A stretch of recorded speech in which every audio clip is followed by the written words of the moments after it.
Direct from Fort Meade, Maryland, this is DINFOS Live.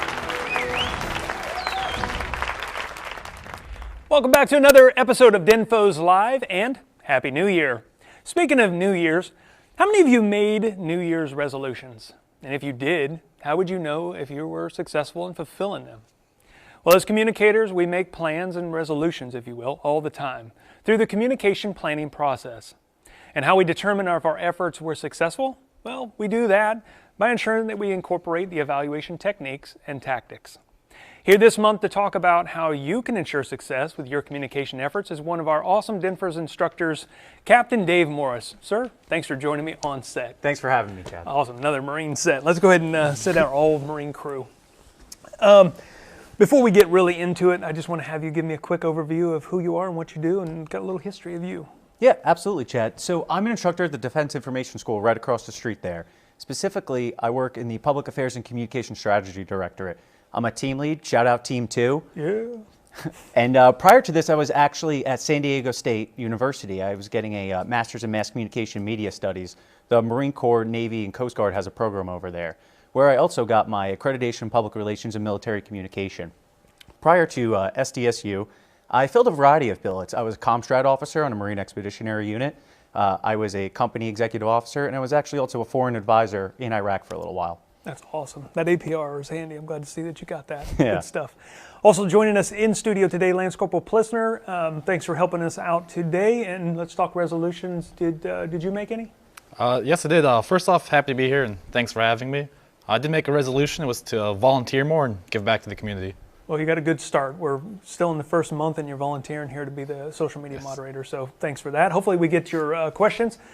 Please start asking those now, and then I'll get things started, and we'll go to you. How about you, sir? You do any resolutions in yourself? You know I did, Chad. I did make one resolution. What's that? I said I was going to drink less. That's a good one. How's that going? It's pretty good. You know, I haven't had any water in about 26 days now. So That is unhealthy. We have water for you. Feel free to help yourself. We're breaking resolutions right here on set. Is this filtered? Absolutely. Nothing but the best for you. Great. Okay, so we've had 2 episodes on the RPIE, right? We started out with the overview, talked with the team about the big concept of the whole process, and then we narrowed it down to, just the one portion of it, which was research, and we focused in on just that. Now we're going to skip to the end. We're going to talk about how we wrap it up and show, if we had an impact, right? Move the needle. So, in your words, if you could, just give me a broad stroke, what is the definition, I guess, of the evaluation process? Sure. So to put it really simply, evaluation is the process of determining whether our communication efforts were successful. So many times we request a lot of resources, time, money, manpower from our bosses, from our fellow staff members. And it's on us to really show them that return on investment, to then justify our seat at the table and tell them, this is what you will get from supporting me and my staff in our communication efforts. Perfect. So what do you think it's so necessary to quantify those, the success or lack of success?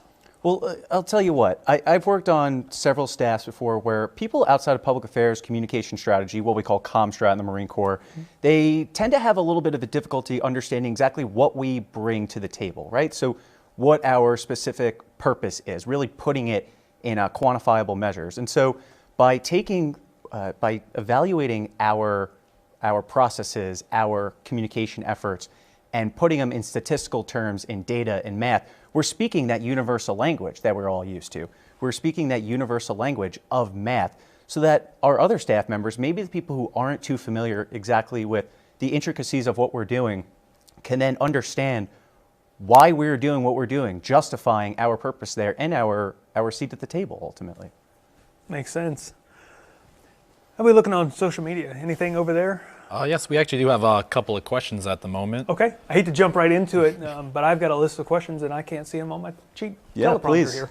So let's go to there and we'll answer a couple of those and then I'll skip back. Of course.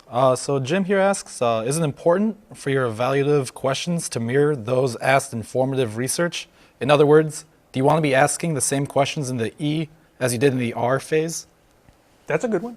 What do you think? Absolutely. So first off, I'll say great question, Jim. Thank you very much. I really appreciate that one. So what I'll say, Chad, is yes. So you want to, the purpose of doing that formative research and then that summative research at the end is to ultimately see the difference that your communication made. So you establish this baseline, you determine where you're at, and then throughout your planning and your implementation, you're creating this plan to ultimately decide these knowledge, attitude, and behavior gaps that you need to fill in order to achieve your communication goal and thus your command goal. And so let's say you do a survey in the beginning of your plan during your initial research phase to determine baseline knowledge and baseline attitudes toward a specific subject. Well, you're going to want to keep that the same in the summative research. And here's why.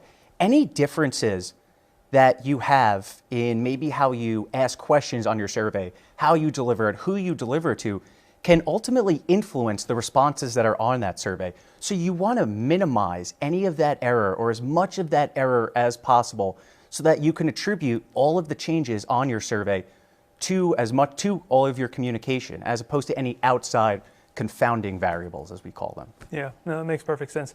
And so really it illustrates that none of these phases are independent. They really all play into each other and they need to be used as a group. Exactly, Chad. It's a process. The RPIE process, it's an entire process, and it only works if we're doing every phase of it. So we say that evaluation, typically it's at the end, right? It's the E in RPIE, so it's at the end.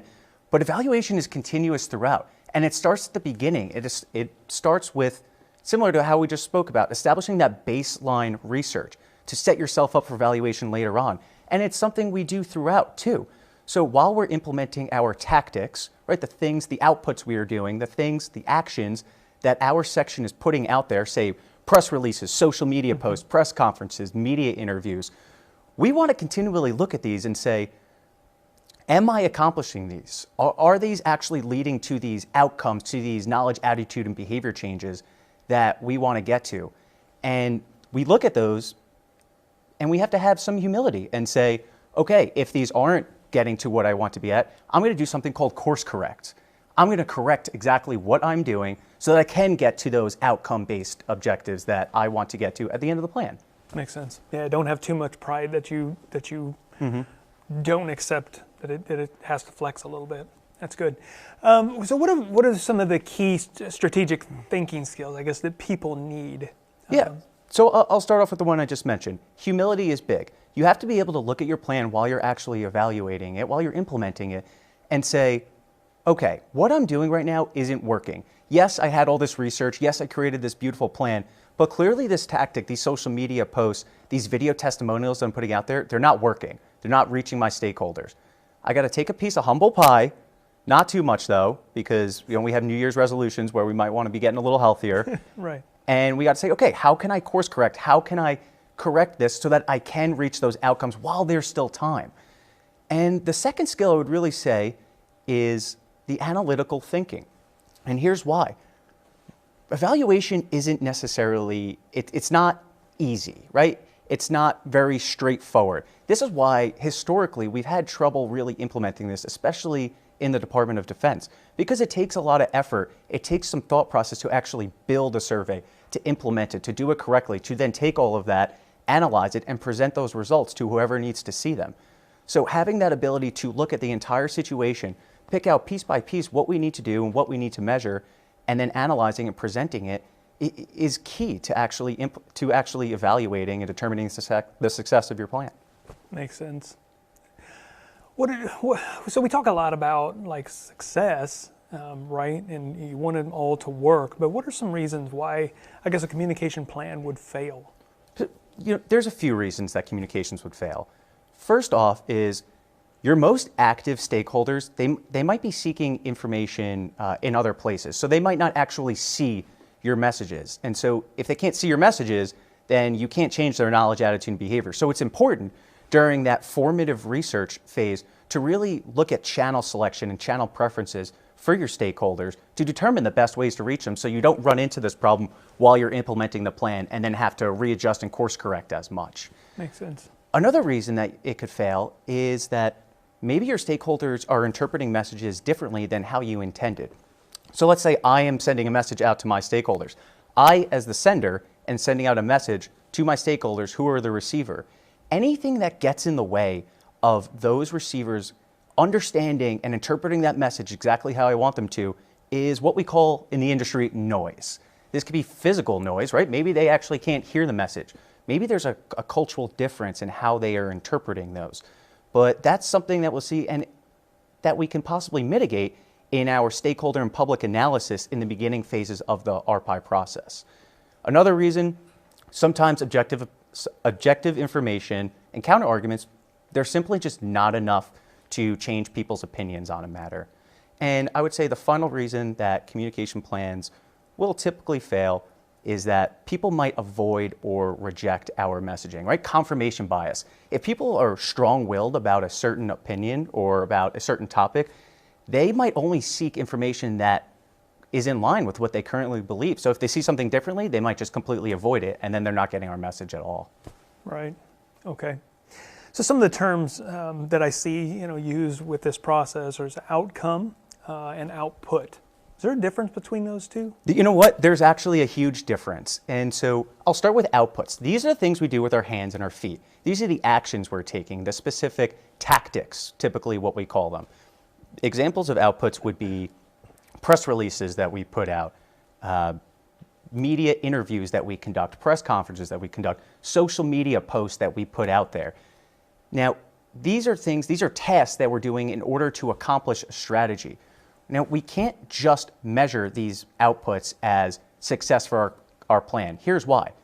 If we put out 30 social media posts, that's great and all, and we probably did our job, but did it really have any effect? Did it have any impact on the people that we're looking to talk to? Maybe no one that we wanted to see it saw it, and there's no knowledge change, there's no attitude change. So while those are good to measure and they're good to keep track of, they're not the entire picture when it comes to evaluation. Then we have outcomes, and outcomes are the real impacts that we want. They're the knowledge, attitude, and behavior change that we are seeking in our stakeholders. Now, why are we seeking these? Because during our baseline research, we have established that there is a gap. There is a gap in our stakeholders, whether it be in their knowledge, attitude, or behavior, that we need to change, that we need to either increase or decrease any one of those three aspects in order to get them to a point to where we are reaching our ultimate communication goal and thus our command goal. So the outcomes are those knowledge, attitude, and behavior changes. Those are more so what we are looking to measure in order to determine the impacts of our communication plan, the larger, more strategic aspect of it. Okay, perfect.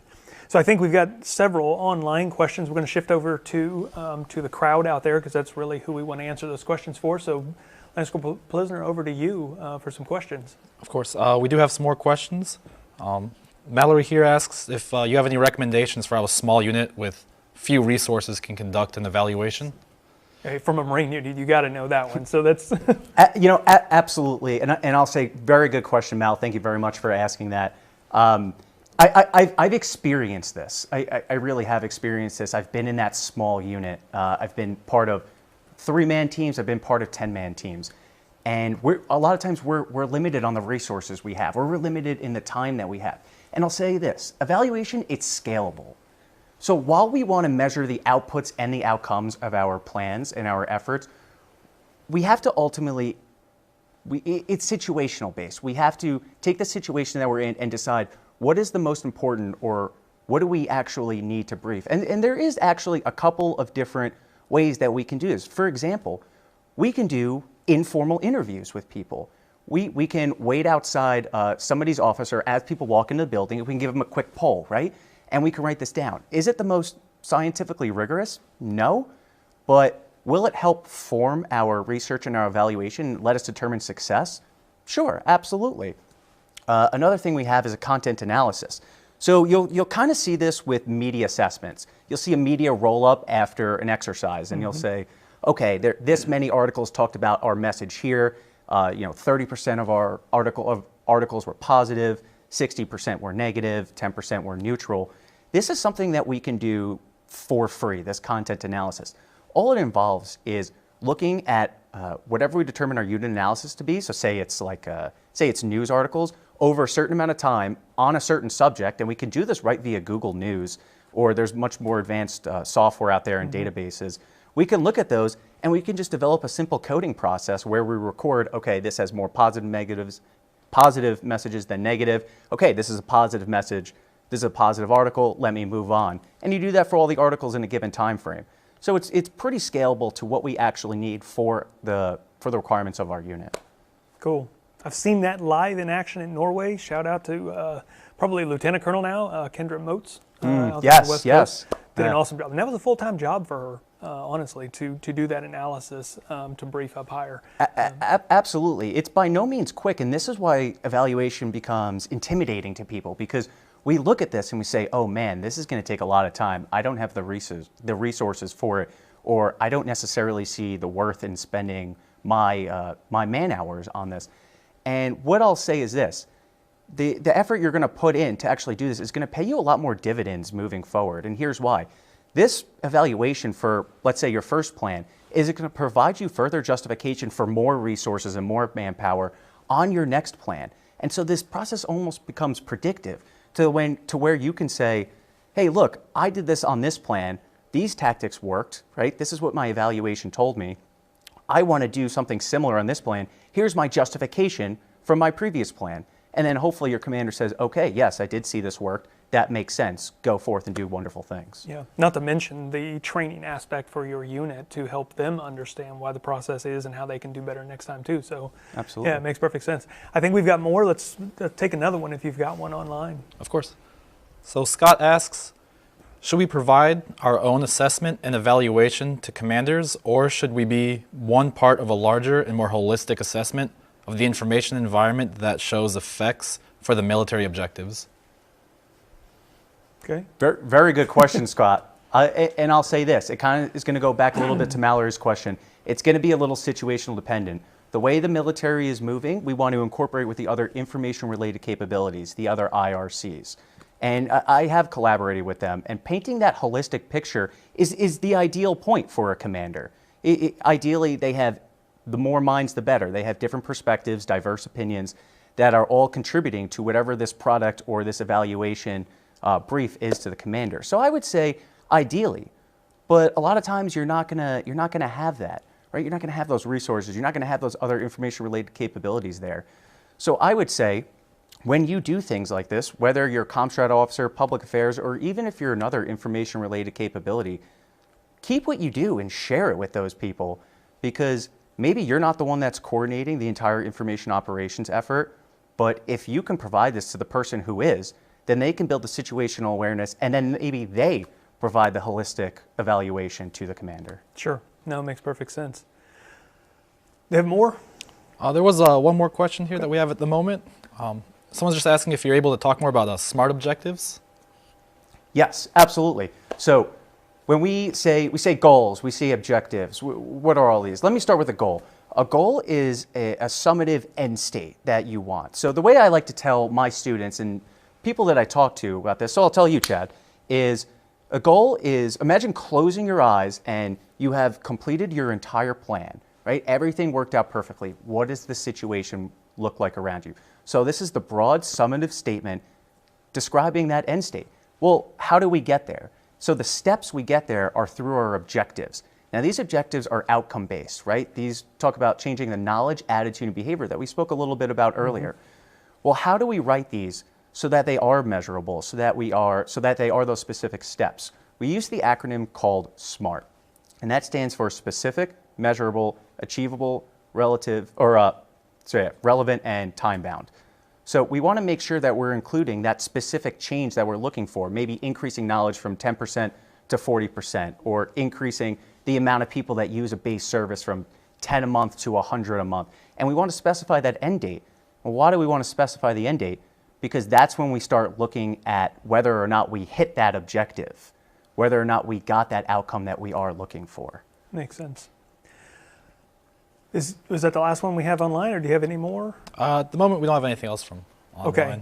And we encourage you, please, if you're out there, send in your questions, because that's really what we want to get at. The premise of the show is to go beyond the classroom. So, a person could come to the schoolhouse and take a class, and you're going to go away with a basic working knowledge, right? A good, solid foundation. Mm-hmm. The idea of the show is, basically to go beyond that and let you guys dive deeper and reach a wider audience and a much larger swath.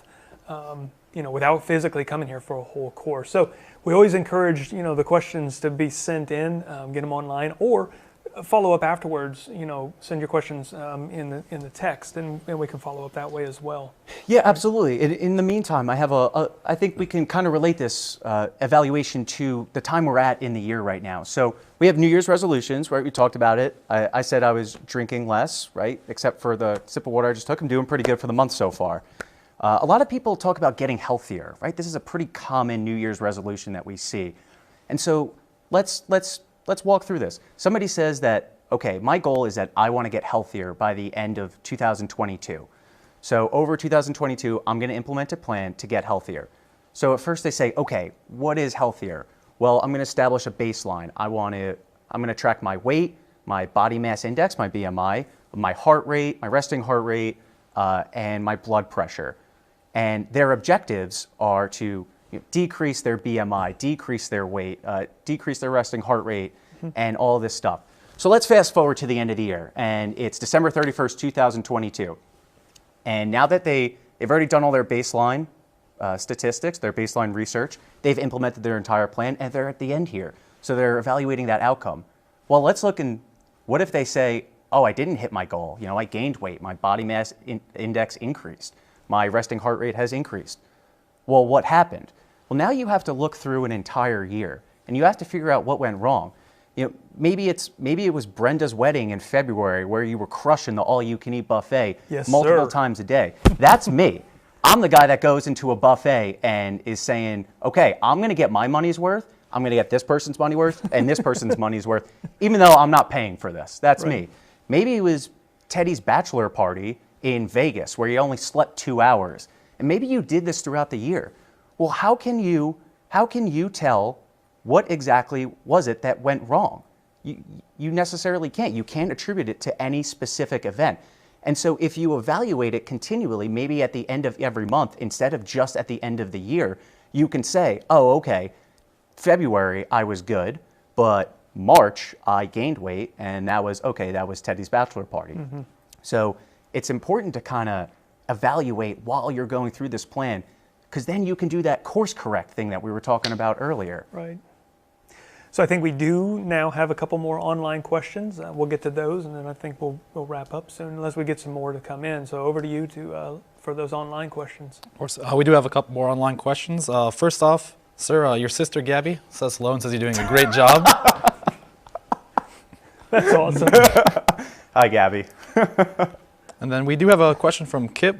He's asking, how fluent should evaluation be? Can it help counter mis and disinformation? So I'd say yes, right? As far as how fluent evaluation should be, I would say that it's going to be as fluent as you can possibly make it. Not everyone there is going to be an expert on how to do a survey, how to do a content analysis. But while you're doing that content analysis, while you're evaluating your publics, you're evaluating your efforts, you can include in there looking for that mis and disinformation. So maybe if you think that mis and disinformation was something to be concerned with during your plan, maybe you incorporate that into your survey. Maybe you do some checks in there to see if Marines or any service member, soldiers, airmen, sailors, can even identify mis and disinformation. Put some examples in there. I've done that before to determine their literacy in being able to determine that. Maybe when you're doing that content analysis and you put a keyword in, you want to search every article over a 2-month period that has to do with United States Army, you see what's out there and you look at the source and you say, okay, this source that's clearly from this article from a non-reputable source is one of the most viewed articles, is one of the most viewed topics, talked about topics during this time frame. So clearly this mis and disinformation had a play in our communication plan. How can we look to mitigate this for the next time? And this is where that predictive aspect comes into the evaluation, where the next time, now knowing from your previous communication plan that mis and disinformation is a factor, you can plan for that in your planning. Right, and watch for it and evaluate as you go through it. Exactly. Yeah, no, and I think a lot of the big, large-scale exercises are doing that now. Yeah. But it could be incorporated right at a local air show or something as well. Oh, absolutely, and that's the good thing with evaluation. It's completely scalable. It can be whatever you want. if you want to look at news articles, you can look at broad international, major national news sources, or you could look at your local paper, and that mis and disinformation, we'll see that at all levels of that. It's just about identifying it and then seeing that it's there and planning for it for the next time to make sure it doesn't happen again. This is why evaluating lets us constantly improve, personally and as a unit, and ultimately as a military. Right. I think we've got one more online. We'll take that. Do you have one more question out there? Okay. Yes, we do have one more online. Daniel is asking, how can we prevent our evaluation methods from being too broad or too limited? Good question, Daniel. That's a thinker. Yeah, good question. I was thinking about the best way to actually address this. So it's important to actually tie it to that objective. So you want to create what we call a measure of effectiveness. And the measure of effectiveness, it pretty much is tracking the system change, the effects that we're looking for. So you create an objective, right? You want to increase somebody's knowledge. Then you create a measure of effectiveness, or a MO, to where you're matched to that specific objective. And so if you're tracking and you're evaluating those 3 objectives, you're then able to, in summation, say whether or not you hit your actual goal. And that's where the analytical thinking aspect of this comes in, is what's the best way to determine if I achieve these impacts, these knowledge, attitude, or behavior and impacts. And I'll tell you, some good examples are whenever you have knowledge or attitude changes that you're looking for, a survey is a great method, a poll, interviews, that's a great method to specify down to a certain level exactly what you're looking to achieve, right? We want to change our knowledge about people's DINFOS's mission, right? We ask 50 people about DINFOS's mission before we begin our plan. We find out that no one knows what it is.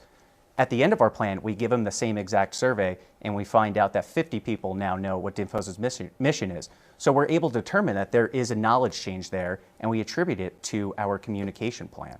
So I would just make sure that when you're actually doing your communication plan, you want to tie everything together. It all flows succinctly, and it's supposed to be aligned. So match your measures of effectiveness to your objectives. Okay.